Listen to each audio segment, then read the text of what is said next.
Hey guys, Bleach here, and just welcome to a video where I just talk about what happened in the month of June. It's a review of the month of June with me, Bleach. So a ton of things happened in the month of June. Everything from Kim Kardashian having a baby with Kanye West, and the baby name is Northwest. Can't make that up. From George Zimmerman to Paula Dean to Eric Snowden. Just a ton of just ridiculousness in the month of June. But I'm going to talk about some of the main storylines that I feel are pretty interesting to me. Let's start off with the whole Paula Dean story. So, earlier in the month of June, Paula Dean admitted in an interview that she used a racial slur like 20 years ago when she was talking about African American. Everybody know what the slur was, so I'm not going to repeat it. Now, when the story had broke out, she got jumped on, of course, by everybody. Everybody and their mama jumped on her because, you know, she used this racial slur. Now, I'm one of those few people that didn't really jump on her right off the bat. Because I was thinking to myself, how would I get offended at this woman using a racial slur that my own people use all the time? I probably get called that by my own people like maybe like 3, 4 times a week. So it really didn't bug me. Where she messed up was her apologies. She didn't come straight out and apologize for it. She got crucified for that. Then she skipped an interview that she was supposed to have on the Today Show. She skipped out on it. I think later that day, the interview she skipped, she posted 2 apology videos on YouTube. I guess the first one kind of sucked, so she posted another one. Then she had an interview on Wednesday. And then, she got kind of slammed for that interview because the way she spoke. I is what I is. I don't, that's just, I don't understand. It is what I is or whatever. And then, people pointed out the fact that she wanted a slave-like wedding where she had, like, there were going to be African American guys dressed up in the white and black attire. Basically, it's going to be like a plantation wedding setting. And it's just like, you can't do that, Paula Dean. You can't do that. I was on your side. I kind of still am on your side. Because I can't really get mad at you. Because you did grow up in a time period where that was okay to say that word. Back in the South. And I know that you're probably deep down, you're probably not racist. Because, you cook soul food or whatever.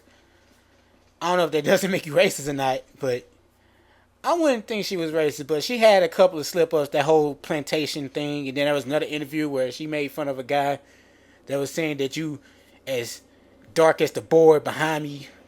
You can't say stuff like that. You know what I'm saying? You just can't do that. So in response to all of this and all that, she got dropped by almost everybody. Like Walmart, QVC, Food Network said, no, we're not renewing your contract. She got slammed, but then she got a ton of support. Like, one of her books on Amazon pretty much was like, the first, like, one of the top seller or whatever. And people are backing her up. All walks of life are backing her up. So, Paula Dean, I'm one of those type of people that, like, I can't get mad at you for using a word that I get called maybe like every other day by my own people. And it just really doesn't really affect me anymore. You know what I'm saying? So I kind of hope you do get back on track. But you need a better publicist or something. A better PR department. Because what happened with you is your PR department is atrocious. You're like the Microsoft of PR right now. And I guess I'll go to that story next. E3. E3 was pretty huge this month. The month of June. There was a ton about E3. Revealings and everything. Xbox One, PS4, Nintendo brought some stuff out. So let's talk about Microsoft. Woo, you guys. Woo. Microsoft. You guys need a lesson in PR. Because that was some atrocious PR. I'll admit, I don't know all the details about your system, but from what I've been hearing from other people that know about your system, it's not looking too good. Because, I mean, damn. First, the price of your system was kind of ridiculous. Then, the concept of sharing games was ridiculous. The fact that you couldn't play used games, but then you kind of backpedaled on there, like, oh, now we can play used games. It's horrible PR. It's horrible PR. Like I said, I don't know everything about your system. And you want to know how bad your PR is? Well, this probably doesn't speak to your PR. This just speaks to your system. Sony came out with a video basically blasting your system saying, this is how you share games on the PlayStation 4. And the guy just gave him a copy of the game. And the commercial ended. A simple yet effective commercial. That was good PR. Because your PR is just atrocious. Now, PlayStation 4. What I'm liking at what they're doing is something that I kind of I criticize the 360 for doing. Is that when you have 360 and you have Netflix or whatever, you have to have gold in order to like get on the internet and watch Netflix and all that stuff. And I always thought that was stupid. Because I'm not paying to you are paying to get on Netflix, but you're not paying Microsoft to get on Netflix. You're paying Netflix, right?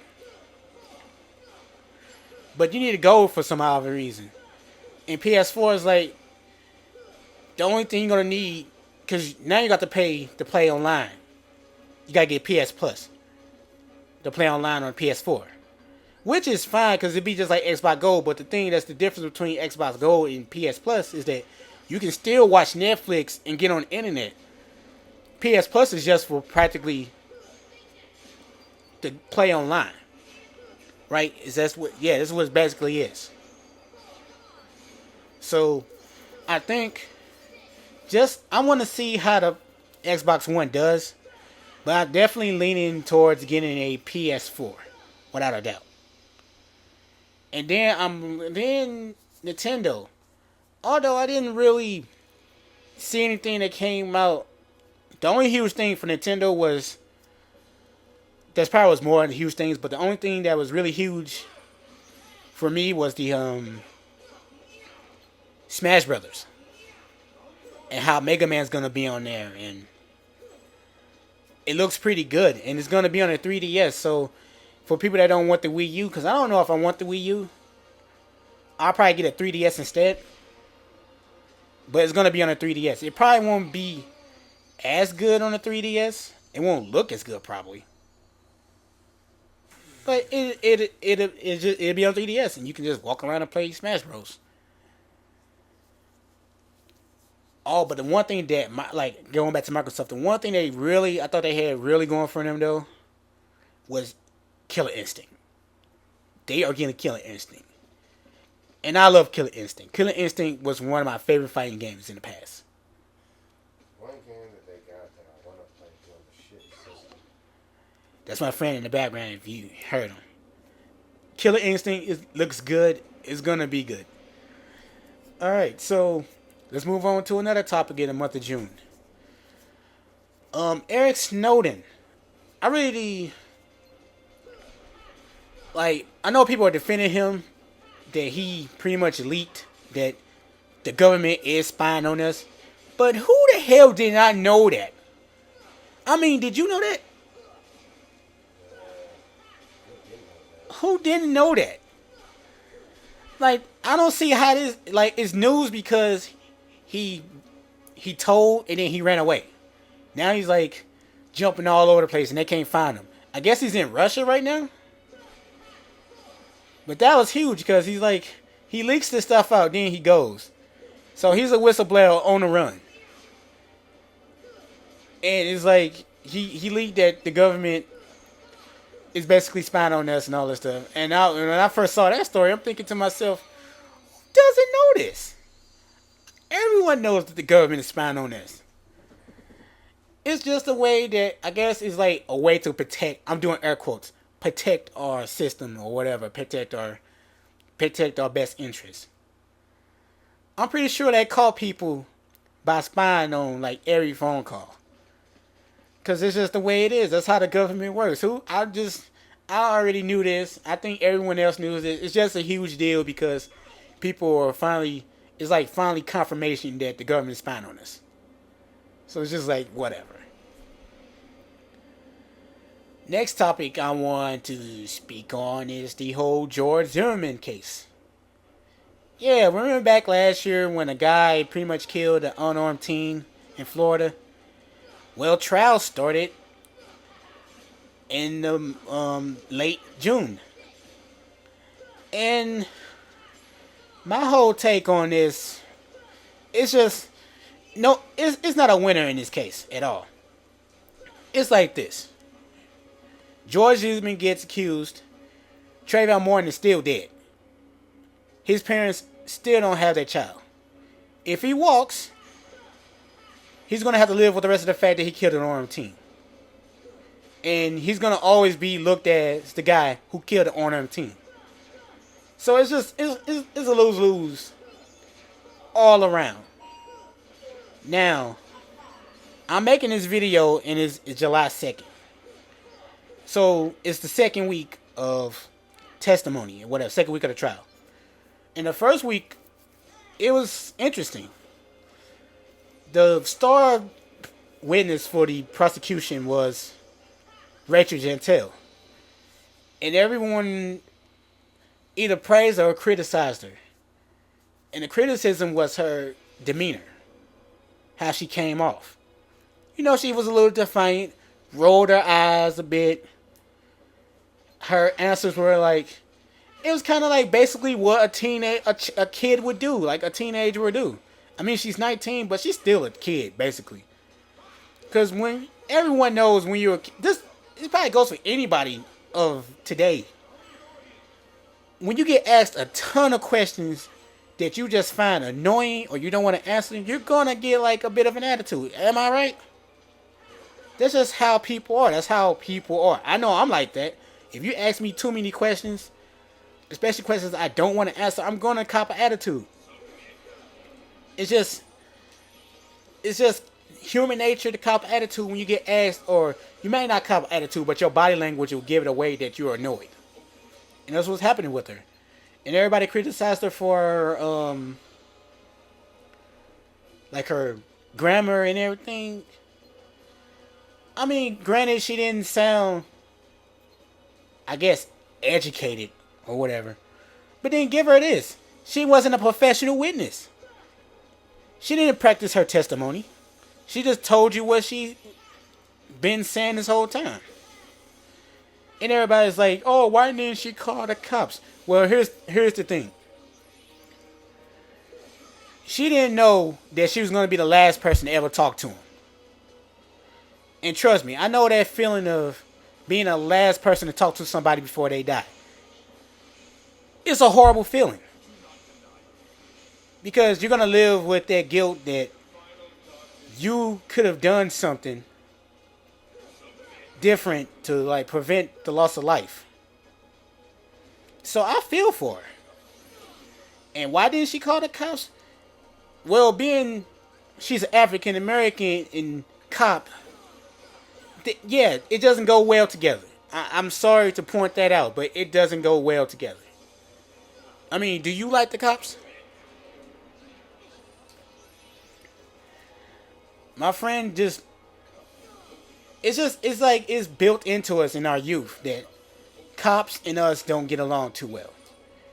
It doesn't help that me and him had situations where the cops kind of just treated us unfairly.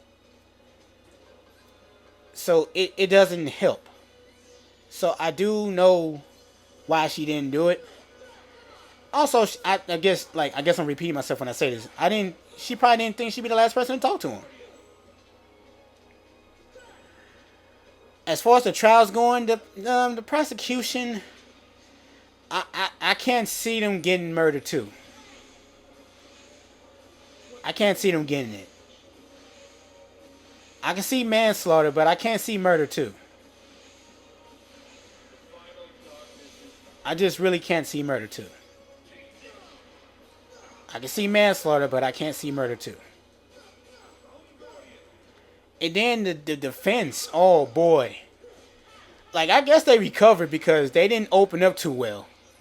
That whole knock knock joke was really dumb. That was a really dumb. That was like textbook 101 of what you don't do in a trial. You